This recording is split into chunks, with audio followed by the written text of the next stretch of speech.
దేవుడు, మన రక్షకుడు, మన విమోచకుడైనటువంటి యేసుక్రీస్తు ప్రభుల వారి దివ్య సన్నిధిలో ఆరాధించడానికి వచ్చినటువంటి మనకు దేవుని యొక్క వాక్కు పరిశుద్ధ గ్రంథం బైబిల్లో నుండి లూకాసు వార్త 19వ అధ్యాయం 1 నుండి 10 వచనములు దేవుడు మనతో మాట్లాడనై ఉంటున్నాడు. ఇట్టి భాగాన్ని ఉత్తర ప్రత్యుత్తరం ప్రకారముగా మార్చి అర్థవంతముగా దేవునికి మహిమకరంగా చదువుకుంటాం. పరిశుద్ధ గ్రంథం బైబిల్ నుండి లూకాసు వార్త 19వ అధ్యాయము 1 నుండి 10 వచనములు మార్చి చదువుకుంటాం. ఆయన సంచరించుచు యెరికో పట్టణంలో ప్రవేశించి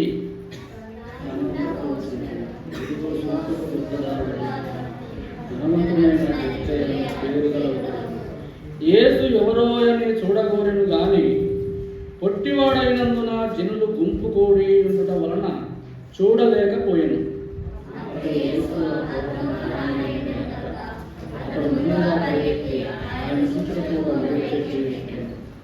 యేసు ఆ చోటికి వచ్చినప్పుడు కన్నులెత్తి చూచి, జక్కయ్యా, త్వరగా దిగుము, నేడు నేను నీ ఇంట ఉండవలసి ఉన్నదని ఆయనతో చెప్పగా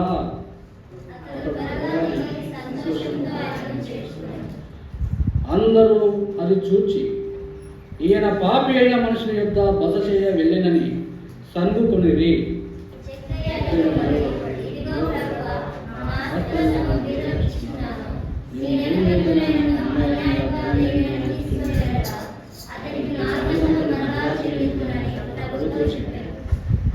అందుకు యేసు, ఇతడును అబ్రహాము కుమారుడే, ఎందుకనగా నేడు ఈ ఇంటికి రక్షణ వచ్చి ఉన్నది.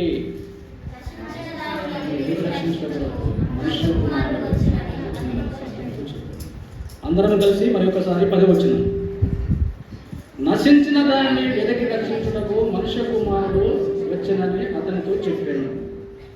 యోహాను సువార్త 4:13-14. యోహాను సువార్త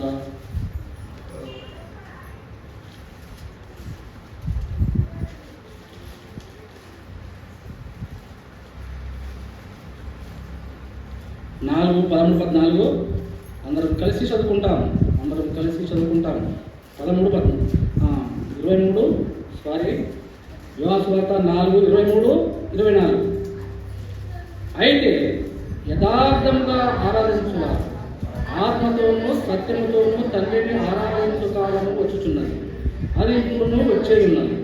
తన్ను ఆరాధించువారు అట్టివారే కావాలని తండ్రి కోరుచున్నాడు. దేవుడు ఆత్మ కనుక ఆయన ఆరాధించువారు ఆత్మతోనూ సత్యముతోనూ ఆరాధించవాలని నేను ప్రార్థన చేసుకున్నాం. దేవుడి మాటలు విడిచిపరిచిపెట్టే విధంగా ప్రార్థన చేయండి. పరిశుద్ధుడా, ప్రేమ కలిగిన తండ్రి, సర్వాధికారి, సజీవుడా, మాట్లాడే దేవా, నీ పాద సన్నిధిలో నిలిచి ఉన్నటువంటి నాకు జ్ఞానం ఎంత మాత్రం లేదు నాయన. నీ మాటలు పలకటానికి చేతగాని వారిని, జ్ఞానం ఎంత మాత్రం లేని వారిని ప్రభువా, పరం నుండి వచ్చే పరలోకం జ్ఞానం దయచే తండ్రి. జ్ఞానయుక్తముగా ప్రభువా నీ మాట పలకటానికి కృప దయచేయము. మతి మాంద్యం, నాలుక మాంద్యం, దృష్టి మాంద్యం కలిగిన వారిని నా బలహీనతలన్నింటినీ నా నుండి దూరపరిచి ప్రభువా నీ మాట నా నోట ఉంచుమని దీనుడముగా తగ్గించుకొని వేడుకొంచున్నాను తండ్రి. ఆమేన్.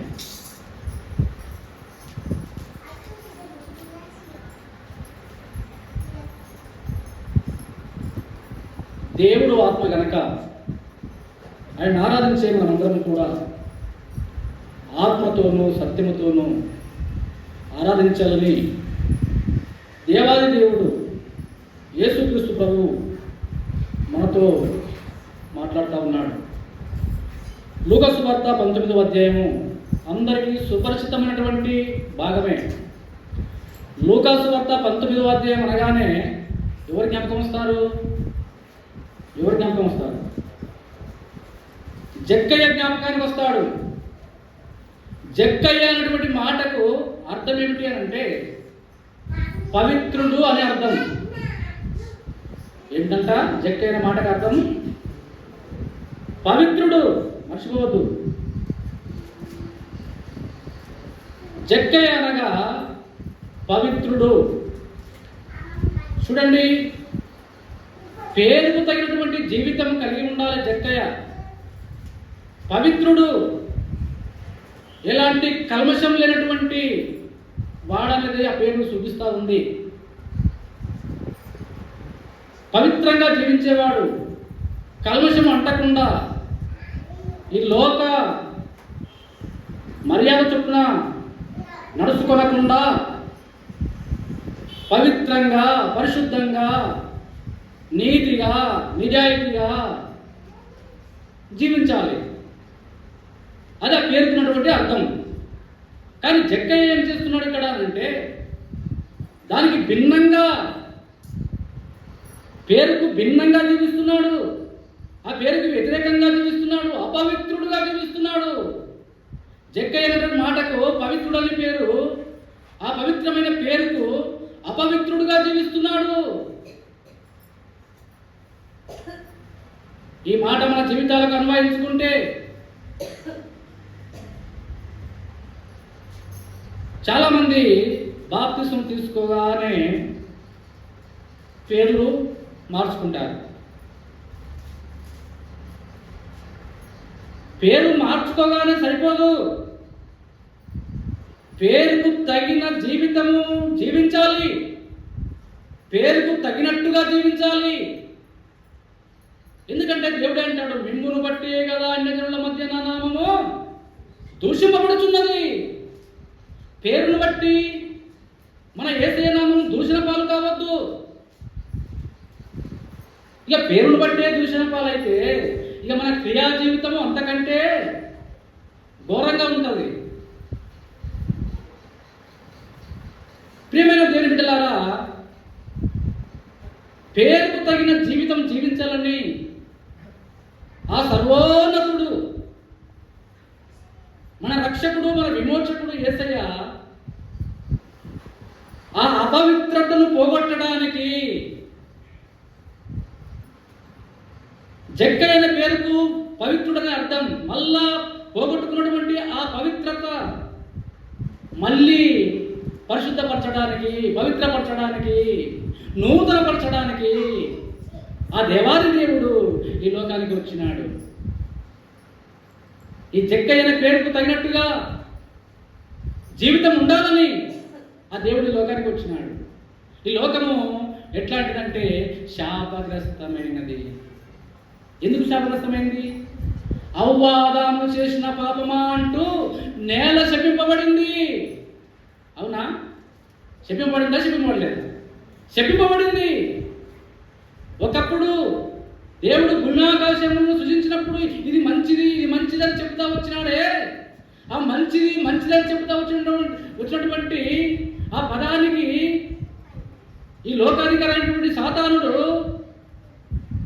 దాన్ని మార్చివేసి ఇది చెడ్డది, ఇది చెడ్డది అన్నట్టుగా చేసేసినాడు. కల్మషం తెచ్చిపెట్టినాడు, శాపం తెచ్చిపెట్టినాడు. దుర్మార్గుడైనటువంటి సాతానుడు. కారణం ఏమిటి అంటే ఔవాదాన్ని చేసిన పుణ్యమా అంటూ ఈ ఎరుకో పట్టణం అనగా లోకం. ఎరుకో పట్టణం అనగా లోకం. ఈ లోకంలో సంచరిస్తున్నాడు యేసుక్రీస్తు ప్రభువు. ఆయన సంచరించుతూ ఎరుకో పట్టణంలో ప్రవేశించని రాయబడింది. ఎరుకో పట్టణం అంటే శాపగ్రస్తమైంది. ఈ ఎరుకో పట్టణము శాపగ్రస్తమైనటువంటి పట్టణము. ప్రియమైన దేవుని బిడ్డలారా, ఎలా శాపగ్రస్తమైనది చూడండి. యెహోషువ గ్రంథము 6:17 చదవండి, అర్థమవుతుంది మనకు. యెహోషువ 6:17. యెహోషువ గ్రంథము 6:17 కృష్ణ చదవండి. ఈ పట్టణము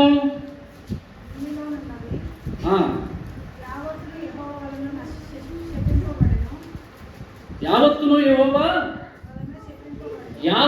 యెహోవా వలన శపింపబడెను. చాలు, ఇంతవరకు చాలు. చూడండి, శపింపబడింది, యెహోవా వలన శపింపబడింది. ఎరుకో పట్టణము శపింపబడినటువంటి శాపగ్రస్తమైనటువంటి పట్టణము ఎరుకో పట్టణము. ప్రియమైన దేవుని బిడ్డలారా, ఈ జక్కయ్య ఎక్కడ ఉన్నాడంటే శపింపబడినటువంటి ఎరుకో పట్టణంలో ఉన్నాడు. పాపల స్నేహం చేస్తే పాపం వస్తుందా, పుణ్యం వస్తుందా? దుష్టుల సోబత పడితే మంచి జరుగుతుందా? జరగదు. మరి శాపగ్రస్తమైనటువంటి పట్టణంలో జక్కయ్య ఉంటున్నాడు కాబట్టి ఆయన పేరును అపవిత్రపరుచుకున్నాడు. చూడండి, ఆ లోకంలో శరీరాశ, నేత్రాశ, జీవపు డంబాలలో కురుకుపోయి అన్యాయము, అక్రమము, దుర్మార్గము, దుష్టత్వము ఇవన్నీ కూడా జక్కయ్య జరిగిస్తా ఉన్నాడు. శాపగ్రస్తమైనటువంటి పట్టణంలో ఉన్నటువంటి జక్కయ్యను మార్చడానికి వచ్చినటువంటి యేసుక్రీస్తు ప్రభువు నిన్ను నన్ను కూడా ఈ లోకంలో నుండి మార్చడానికి యేసుక్రీస్తు ప్రభువు ఈ లోకానికి వచ్చినాడు. మొట్టమొదటిగా ఏం అర్థం చేసుకోవాలి మనము? జక్కయ్య ఎరుకో పట్టణంలో ఉన్నాడు, అనగా శాపగ్రస్తమైన పట్టణంలో ఉన్నాడు. మనమందరం కూడా లోకంలో ఉన్నాము. లోకం అంటే ఎరుకో పట్టణానికి సాదృశ్యము. ఎరుకో పట్టణంలో ఉన్నటువంటి మనమందరం కూడా ఎలా ఉంటిమి? శాపగ్రస్తులంగా ఉంటిమి. పాపముల చేత, అపరాధముల చేత చచ్చిన వారముగా ఉంటిమి. మనందరినీ బాగు చేయడానికి యేసయ్య ఈ లోకానికి వచ్చినాడు. ఈ సంగతి మనము మర్చిపోవద్దు. చూడండి, 2వ వచనం. ఇదిగో సుంకపు గుత్తదారుడును ధనవంతుడైన జక్కయ్య అను పేరు గల ఒకడు. చూడండి, సుంకపు గుత్తాదారుడట, సుంకం వసూలు చేసేవాడు. ఇక పొదుగే ఉంది, డబ్బుల కొరత ఉంది, డబ్బులు వసూలు చేసేవాడు, బిల్లు కట్టించుకునేవాడు. దాదాపు కలెక్టర్ స్థానంలో ఉన్నాడు, బిల్ కలెక్టర్గా పనిచేస్తున్నాడు, సుంకం వసూలు చేస్తున్నాడు. చూడండి, ఈ సుంకం వసూలు చేసేటువంటి వాళ్ళు ఎలాగ ఉంటారంటే గర్వముతో ఉంటారు, గర్వాంధులుగా ఉంటారు. చూడండి, ఆ మాట ఎక్కడ ఉంటుందంటే లూకాసు వార్త 18:10 చదవండి. లూకాసు వార్త 18:10. ప్రార్థన చేయుటకై 2 మనుషులు దేవాలయంలోకి వెళ్ళిరి. వారిలో ఒకడు పరిసయ్యుడు, ఒక్కడు సుంకరి. చూడండి, ఇక్కడ సుంకరి అంటే ఎవరు చూసుకుంటున్నాం? ఇక్కడ సుంకరి దూరంగా నిలవబడి, సుంకరి ఎందుకు మారినాడు ఇక్కడ? ప్రియమైన దేవుని బిడ్డలారా, యేసు క్రీస్తు ప్రభు ఈ లోకంలో వచ్చిన సుంకరి అంటే సుంకం వసూలు చేసేటువంటి వాడు. ఈ జక్కయ్య యొక్క స్థానంలో ఉన్నటువంటి సుంకరి చూడండి, అపోజిట్ గా ఏ విధంగా పరిశుద్ధపరచబడినాడు, దేవుడు అంటే భయపడతా వచ్చినాడు. ఆ దేవుని సన్నిధిలో నిలబడి, దూరంగా నిలబడి రొమ్ము కొట్టుకొనుచు ఎలా పవిత్రపరచబడతా వచ్చినాడు. యేసును నమ్ముకోవడం కారణాన్ని బట్టి సుంకరులు కూడా మారు మనసు పొందుతా వచ్చినారు. ప్రియమైన సుంకరి దూరంగా నిలబడి చూడండి, ఆకాశం వైపు కళ్ళెత్తుటకైనను ధైర్యము చాలక రొమ్ము కొట్టుకొనుచు, దేవా పాపినైన నన్ను కరుణించుమని పలికేను. ఈ జక్కయ్యలో ఆ స్వభావం లేదు. ఇతడు కూడా సుంకరే, సుంకం వసూలు చేసేవాడే. ఈ సుంకరికి మారు మనసు వచ్చింది, ఈ సుంకరికి మారు మనసు లేదు. ప్రేమ దేవుని బిడ్డలారా, ఈ సుంకర్ని మార్చడానికి యేసుక్రీస్తు ప్రభువు ఈ లోకానికి వచ్చినాడు. చూడండి, ధనవంతుడు. రెండవది ఏంటంట, ఈయన ధనవంతుడు, ఒక మంచి ధనికుడు. చూడండి, ధనవంతుడి గురించి కూడా పరిశుద్ధ గ్రంథం బైబిల్లో రాయబడి ఉంది. ఇదే 18వ అధ్యాయము 25వ వచనం చదవండి. 25, 18, 25. ధనవంతుడు దేవుని రాజ్యంలో ప్రవేశించుట కంటే సూది బెజ్జములో ఒంటె దూరుట సులభమని చెప్పాను. చూడండి, ధనవంతుడు పరలోక రాజ్యానికి చేరడానికి అనర్హుడు. పరలోక రాజ్యానికి చేరడానికి వీల్లేదు. ఎందుకంటే తన డబ్బే దేవుడు, తన గడిపే దేవుడు. డబ్బును చూసుకుంటున్నాడు, ధనాన్ని చూసుకుంటున్నాడు, కానీ దేవుని మర్చిపోయినటువంటి పరిస్థితుల్లో ఉంటున్నాడు. ప్రియమైన దేవుని బిడ్డలారా, డబ్బు సంపాదించుకోవడం తప్పు లేదు, ధనికులుగా ఉండటం తప్పు లేదు, కానీ డబ్బే దేవుడు అంటూ దేవుని విస్మరించి దేవుని మర్చిపోయి డబ్బు వైపు చూస్తే నీ ధనము ఎక్కడ ఉండునో నీ హృదయము అక్కడ ఉంటుంది. ప్రియమైన దేవుని బిడ్డలారా, ఈ ధనికుడికి గర్వం ఉంటుంది. ఇక్కడ పరిసేయుడు కూడా ధనవంతుడే, ఒక ఉన్నతుడే. పరిసేయుడు కూడా గర్వంతోటి దేవుని నమ్ముకున్నాడు, కానీ ఆ గర్వపు స్వభావం అనేది మారలే. ఈ మాట వల్ల మనకు ఏం చూపిస్తుందంటే, యేసయ్య రక్తంలో కడగబడినటువంటి మనందరికి కూడా గర్వం అనేటువంటి స్వభావం తొలగిపోయిందా? ఈ సుంకర్లాగానే మందిరానికి వస్తున్నాం పోతున్నాం ఆరాధన చేస్తున్నాం, కానీ ఈ సుంకర్ లాంటి ఆరాధన చేస్తున్నామా? దేవుడి సన్నిధికి వచ్చినాడు సుంకరి, ధనికుడు, పరిసేయుడు. దేవుని బిడ్డలారా, పరిసేయుడు దేవుడింటికి వచ్చినాడు గర్వం మాటలతో. ఈ పరిసేయుడు ఆరాధిస్తా వస్తున్నాడు. ఆ సుంకర్లాగానైనాను నన్ను ఉంచకుండా. చూడండి, అంటే ఒక పేదవాడిని దూషిస్తూ మాట్లాడుతున్నాడు, ఒక బీదవాడిని దూషిస్తూ మాట్లాడుతున్నాడు. యేసుని నమ్ముకున్నటువంటి మనం అందరం కూడా ఎవరైనా పేదవాళ్ళు ఉన్నారేమో, ఎవరైనా రోగగ్రస్తులు ఉన్నారేమో, వారిని మనము ఎంత మాత్రం కూడా చిన్న చూపు చూడకూడదు. దేవుని మందిరంలో చిన్న చూపు చూసి ఆరాధన చేయకూడదు. వారి మీద ప్రేమ చూపాలి.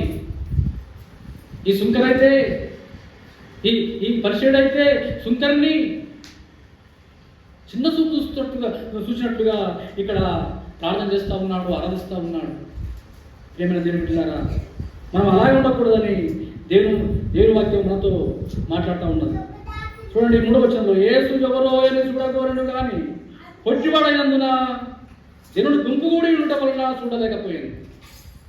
జక్కయ్యలు ఏమేమి ఉన్నాయి? శాపం ఉంది, ధనికుడు పరలోక రాజ్యానికి చేరకుండా ఈ ధనం అనేది అడ్డొస్తుంది, ఇంకేమున్నది? చూడలేకపోతున్నాడు. 3వది ఏంది? చూడలేకపోతున్నాడు. చూడలేమంటే కన్ను లేవా? ఎందుకు చూడలేకపోతున్నాడు? ఆత్మీయ గుడ్డితనం ఉంది. ప్రియమైన దేవుని బిడ్డలారా, జక్కయ్యలో ఆత్మీయ గుడ్డితనం ఉంది. ఈ ఎరుకోబట్టడానికి వచ్చినటువంటి యేసుక్రీస్తు ప్రభువు ఈ మనోనేత్రాలు వెలిగింపజేయడానికి, ఈ గుడితనాన్ని తీసివేయడానికి యేసుక్రీస్తు ప్రభువు ఎరుకోబట్టడానికి వచ్చినాడు. చూడండి, 35 వచనం, 18, 35 నుండి చదవండి. ఆయన ఎరికో పట్టణములకు సమీపించినప్పుడు ఒక గుడ్డివాడు త్రోవ పక్కన కూర్చుండి భిక్షం అడుకొనుచుండెను. జనసమూహము దాటిపోతున్నట్టు వాడు చప్పుడు విని ఇది ఏమని అడగగా, వారు నజరేయుడైన యేసు ఈ మార్గమున వెళ్ళుచున్నాడని వారితో చెప్పి, యేసు ఈ మార్గమున వెళ్ళుచున్నాడని ఆ గుడ్డివానితో చెప్తా వచ్చినారు. చూడండి, ఆ గుడ్డివాని చూడడానికి కన్ను లేవు, కానీ ఏమిటి లోపల? ఆశ ఉంది. చూడగోరినాడు.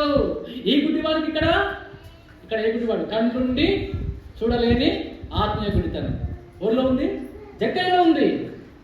కళ్ళున్నాయి, కానీ యేసు చూడలేడు. ఈ అర్థం ఏమిటంటే, ఆత్మీయమైనటువంటి మనోనేత్రాలు వెలిగింపలేవు. ఇక్కడ బాహ్య స్వరూపమైన కన్నులు, ఇక్కడ ఇక్కడ ఆత్మ సంబంధమైనటువంటి కన్నులు. ఇక్కడ నిజంగా భాగ్యంగానే కన్ను కనిపించడం లేదు ఈ గుడ్డివానికి. ఇక్కడ ఆత్మీయ మనోనేత్రాలు కనబడటం లేదు. ప్రేమ దేవుని బిడ్డలారా, రెండింటికి పోల్చుకుంటే బాహ్య స్వరూపంగా కన్నులు ఉన్నాయి, యేసుని నమ్ముకున్నాము, వస్తున్నాము పోతున్నాము, చూడటానికి సాక్ష్యంగా ఉన్నాము. కానీ మనోనేత్రాలు వెలిగింపబడి నిజంగానే యేసుని దృష్టిలో పెట్టుకొని ఆయన చూస్తూ ఆరాధన చేసే వారంగా ఉన్నామా? చూడండి, ఆ గుడ్డివానికి ఆశ ఉన్నది. ఆశ కలిగిన ప్రాణం తృప్తిపరిచే దేవుడు కనుక ఆయన యేసు అని చెప్పగానే దావీదు కుమారుడా మమ్మల్ని కరుణించమని కేకలు వేస్తా ఉన్నాడు. ఎవరు కేక వేస్తున్నారు? గుడ్డివాడు కేక వేస్తున్నాడు. ఎందుకంటే ఆయన దాటిపోవద్దు. దావీదు కుమారుడా నన్ను దాటిపోకు. ఎన్ని రోజులు నేను ఈ గుడ్డితనములో ఉందునయ్యా. యేసు ప్రభు గుడ్డితనం తీసివేసే దేవుడు, కన్నులు తెరిపించే దేవుడు అని ఇక్కడ ఎరుగును. చూడండి, ఇక్కడ జక్కయ్య కూడా అదే తెలుసుకున్నాడు. కానీ ఇతరంత త్యాగం ఇక్కడ చేయట్లే. ఈ గుడ్డివాడు చేసేంత త్యాగము జక్కయ్య చేయట్లే. ఇంకా కనుమరుగా పోయినాడు, చూద్దామని పోయినాడు. కానీ జనులంతా గుంపుకూడున్నారని మళ్ళీ ఎదురుకు వచ్చినాడు. మరి గుడ్డివాడు చూడండి, కళ్ళే కనపడవు, అరుస్తూ ఉన్నాడు, కేకలేస్తూ ఉన్నాడు. జనమంతా నివారిస్తున్నారు. ఎందుకయ్యా అరుస్తున్నావు? ఒక అంటే మరి ఎక్కువగా, మరి బిగ్గరగా కేకలేస్తున్నాడు. చూడండి, ఆశ కలిగిన ప్రాణం తృప్తిపరిచే దేవుడు కనుక ఆ గుడ్డివాని దగ్గరికి పోయి యేసుక్రీస్తు ప్రభు నీకేం కావాలని చెప్పి అడుగుతా వచ్చినప్పుడు, అయ్యా నాకు సూపు కావాలి, నాకు సూపు కావాలని అడుగుతా వచ్చినప్పుడు ఆ యేసుక్రీస్తు ప్రభు అతని కన్నులను తెరవజేసినాడు. అతను సూపు పొందుతా వచ్చినాడు. మన దేవుడు ఎంత గొప్ప దేవుడు! పుట్టు గుడ్డివాని యొక్క కన్నులు తెప్పించిన దేవుడు మన యేసుక్రీస్తు ప్రభువు. ఇక్కడ జక్కయ్య కూడా చూడండి, తడబడుతున్న ఆశ ఉంది కానీ చూడలేకపోతున్నాడు. ఆశ ఉంటే వచ్చినాడు చూద్దామని, జనము గుంపు కూడా ఉండడం వల్ల చూడలేకపోతున్నాడు. ఏమట్టం వస్తుంది? లోకమట్టం వస్తుంది. లోకంలో చేసినటువంటి దుర్మార్గత, ఎవరి దగ్గర ఎంత లంచం తీసుకున్నాడో, ఆ మందిలోకి పోతే, ఆ గుంపులోకి పోతే ఎవరెవరు ఇతన్ని పీడిస్తారో, దుర్మార్గుడు వచ్చినాడు, లంచం తీసుకునేవాడు వచ్చినాడు అంటారేమో, ఈ నిందలు నాకెందుకు, ఈ అవమానాలు నాకెందుకు అని చెప్పి ఒంటరిగా చూద్దాం అనుకుని పోయినాడు.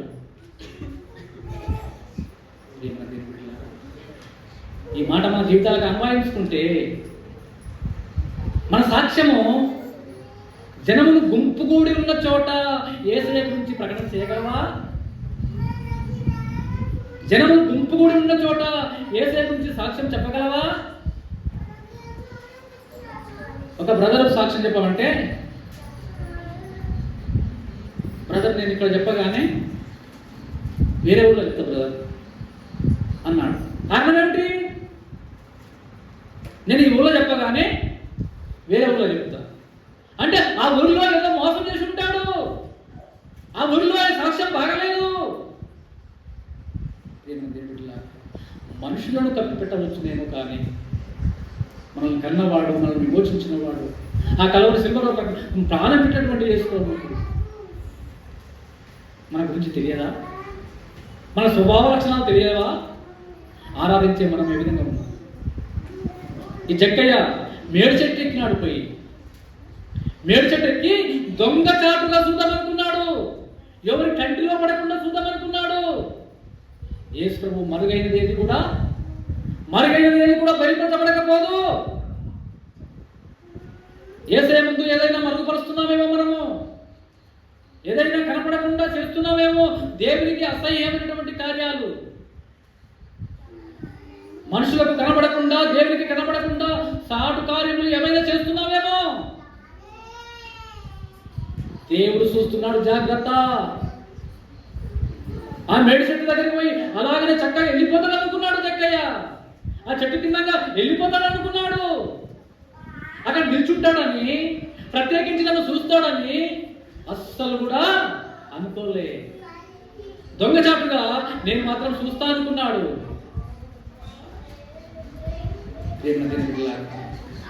యేసయ్యను నేరుగా హృదయంలో చేర్చుకోవాలి. కానీ ఏదో ఈ జక్కయ్యలాగా సాడుకు ఉత్తుత్తగా నమ్ముకున్నామంటే నమ్ముకున్నాము అన్నట్టుగా నామకార్థ స్థితిని కలిగి ఉండవద్దు. జక్కయ్య యొక్క విశ్వాసం ఏ విధంగా ఉన్నది? ఇప్పటి వరకు చెప్పినంతవరకు నామకార్థ స్థితిలో ఉన్నది. నేరుగా జక్కయ్య హృదయంలో చేర్చుకోవడంలే, దొంగచాటుగా ప్రేమిస్తున్నాడు. కొంతమంది దొంగ ప్రేమ ప్రేమిస్తారు. మనుషుల ముందు ఓతిగా ప్రేమిస్తారు, చాటుకు ఓతిగా ప్రేమిస్తారు. భార్యాభర్తల్లో కూడా అదే. మందికి కూడా చాలా ప్రేమిస్తున్నట్టు నటిస్తారు, చాటుకు ఎన్నో చిత్రహింసలు పెడతారు. చూడండి, ఇది మానవ స్వభావ లక్షణాలు. ఇలాంటి దుర్మార్గతను, ఇలాంటి దుష్టత్వమును తీసివేయడానికి యేసుక్రీస్తు ప్రభు ప్రత్యేకించి జక్కయ్య కొరకే వచ్చినాడు. అనగా నీ నా కొరకే వచ్చినాడు, మనందరి కొరకు వచ్చినాడు. మనం కూడా ఒకప్పుడు జక్కయ్య లాంటి స్వభావమైన వారమే.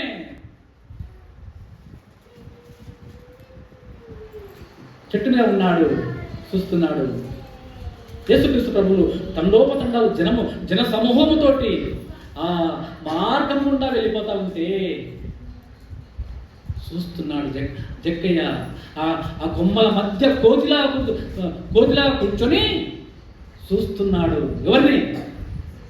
ఎవరు చూస్తున్నాడు? జక్కయ్యని చూస్తున్నాడు. కానీ చూడండి, ఆ మాట చదవండి. యేసు ప్రభు ఏం చేసినాడు? 5వ వచనం. యేసు ఆ చోటికి వచ్చినప్పుడు కనులెత్తి చూచి, జక్కయ్య త్వరగా దిగుము, నేడు నేను నీ ఇంట ఉండవలసి ఉన్నదని అతనితో చెప్పగా గుండె జల్లుమనొచ్చు. అంతేనా? దొంగతనం చేసిండు, అప్పటి వరకు అంత ఆ మందిలోనే ఉన్నాడు, ఎవరు చూడలేదు అనుకున్నాడు. నువ్వు దొంగ అనేసరికి ఎట్లుంటుంది? అసలు అంతమంది యేసు ప్రభు పైకి చూసి, జక్కయ్య కన్నులెత్తి చూసి, ప్రత్యేకించి చూడండి, యేసయ్య ప్రేమ చూడండి, ఎంత గొప్ప ప్రేమ. ప్రత్యేకించి దృష్టి అంత తండోపతండాలుగా జనసమూహం అంతా ఉన్నారు, అందరినీ వదిలిపెట్టి, అనగా 99 గొర్రెలను వదిలిపెట్టి ఒక్క గొర్రె కొరకు యేసుక్రీస్తు ప్రభువు ప్రత్యేకించి ఒక మంచి కాపరిగా గొర్రెల కొరకు ప్రాణం పెట్టి కాపరిగా, ఏ విధంగా 99 వదిలిపెట్టి ఒక్క గొర్రె కొరకు ప్రయాసపడి ఆ క్రూర మృగము నుండి విడిపించి విమోచించి మందలో చేర్చినాడు. ఈ 99 మందికి సాదృశ్యంగా ఉన్నటువంటి ఈ జన సమూహానంతా వదిలిపెట్టి, ఈ జన సమూహంలో ఏ ఒక్కరిని పిలవాలి కదా, మరి ప్రత్యేకించి చూడాలి కదా, పేరు పెట్టి పిలవాలి కదా. ఎవరు పిలవలే? ఎందుకంటే అందరూ యేసయ్యని వెంబడిస్తూనే ఉన్నారు. జక్కయ్య మాత్రం వెంబడించడం లేదు, దావుకున్నాడు. ఇంకా మనము కనుమరుగులో ఉన్నామేమో, జాగ్రత్త. యేసయ్యను ఆరాధించే మనము కనుమరుగులో ఉన్నామేమో, యేసయ్యను ఇంకా నేరుగా చూసే అనుభవం గుండా పోతలేమేమో, ఆయన శిలువ దృశ్యాన్ని సాక్షాత్తు తెలుసుకోలేకుండా ఉన్నామేమో. ఇంకా యేసు ప్రభు అసలు ఎవరు? ఆయన ఎక్కడ ఉండేవాడు? ఎక్కడికి వెళ్ళి వచ్చినాడు? ఎందుకు వచ్చినాడు? ఎవరి కోసం వచ్చినాడు? వచ్చినటువంటి ఆ యేసు ప్రభు అసలు నా కొరకు ఏం చేసినాడు? ఎవరికి వారే అన్వయించుకోవాలి. ప్రత్యేకించి ఎవరి జీవితాన్ని వాళ్ళు ఆపాదించుకోవాలి. యేసు ప్రభు నా కొరకు ఏం చేసినాడు? నేను కూడా జక్కయ్యలాగా శాపగ్రస్తమైనటువంటి ఈ లోకంలో వంటిని, ఈ లోకమే ధనమని, ఈ లోకంలో సంపాదన అని చెప్పి దేవుని వదిలిపెట్టి అక్రమార్జన సొమ్మును సంపాదించుకొని దోపిడీ చేసుకొని జీవిస్తా ఉంటిని.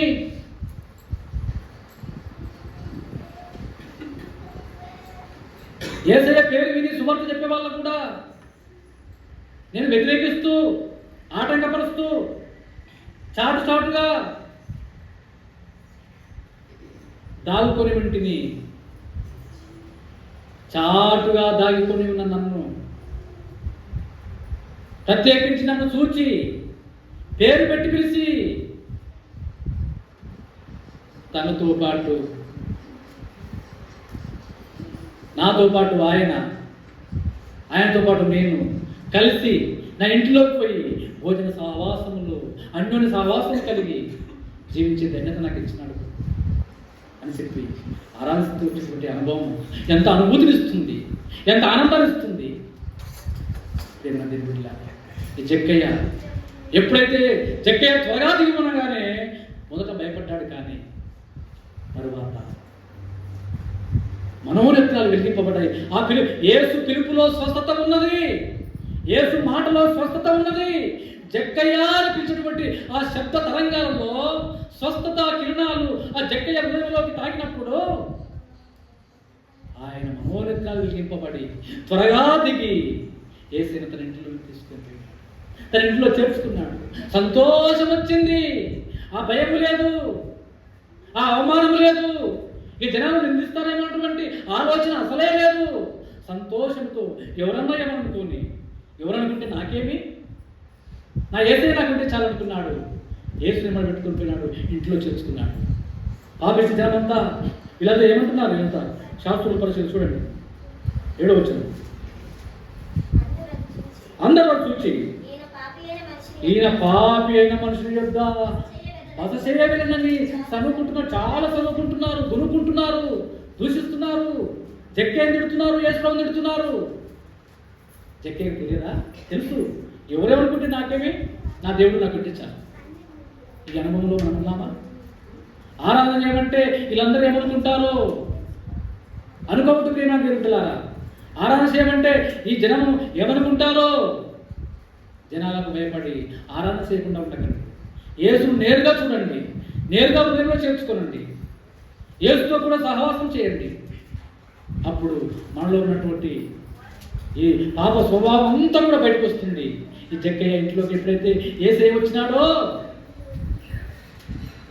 తన ఇంట్లో ఉన్నటువంటి అక్రమార్జన సొమ్మంతా కూడా మాట్లాడుతూ ఉంది జక్కయ్యతో మాట్లాడుతూ ఉంది. ఎక్కడ పోయినా ఒక బీరువా చూస్తున్నాడేమో, అన్యాయంగా సంపాదించుకుంటేనే అంటుంది బీరువా, నన్ను అన్యాయంగా సంపాదించుకొని పెట్టుకున్నాడు ఎందుకు అంటుంది. ప్యాన్ మాట్లాడుతుంది, పైసలు లేకుండా పుక్కడిగా ఒక పేదవాన్ని పీడించి ప్యాన్ కొనుక్కొని రాలేను అంటుంది మనసాక్షి. ఇట్లా ఈ విధంగా చెప్పుకుంటే జక్కయ్య ఇంట్లో ఉన్నటువంటి అక్రమ సొమ్మంతా కూడా జక్కయ్యను కుదిపి వేసిన ప్రేమ దేవుడిలా ఉన్న పాటున ఆ క్షణంలోనే యేసుప్రభు ఇంట్లోకి వచ్చి, జక్కయ్య ఎక్కడెక్కడైతే మోసం చేసినవో, అన్యాయం చేసినవో, దుర్మార్గత చేసినవో అన్ని కూడా సరి చేసుకో అన్నాడు ఎక్కడ లేదు.